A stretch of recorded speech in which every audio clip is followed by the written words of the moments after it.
Hi అండి, good morning. నేను మా పాప కోసం స్నాక్స్ రెడీ చేస్తున్నానండి. కాలేజీకి పట్టుకెళ్ళటానికి గుళ్ళు వేసారు కదా, పచ్చని పప్పేద్దాం. ఆవాలు, కొంచెం కలుపుదాం, పసుపు,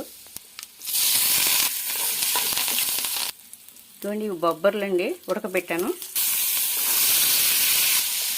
కొంచెం ఉప్పు వేసి ఉడకబెట్టండి, మళ్ళీ కొంచెం లైట్గా ఉప్పు వేసుకుంటే సరిపోతుంది. ఒక చిక్కడి కారం వేసుకోవాలి. ఉడకబెట్టి కొంచెం ఉప్పు వేసి కొంచెం వేస్తున్నాను, కొంచెం కారం, మొత్తం కలిసేదాకా తిప్పడం. ఒక 5 నిమిషాలు చేస్తే సరిపోతుందండి.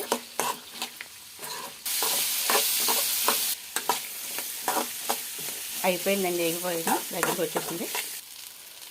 అయిపోయిందండి, ఎగిపోయినాయి. స్నాక్స్ రెడీ చేస్తాను, బాక్స్లో సర్వ్ చేసుకుందాం. ఇదిగోండి రెడీ అయిపోయింది కాలేజీకి స్నాక్స్, వేడివేడి స్నాక్స్.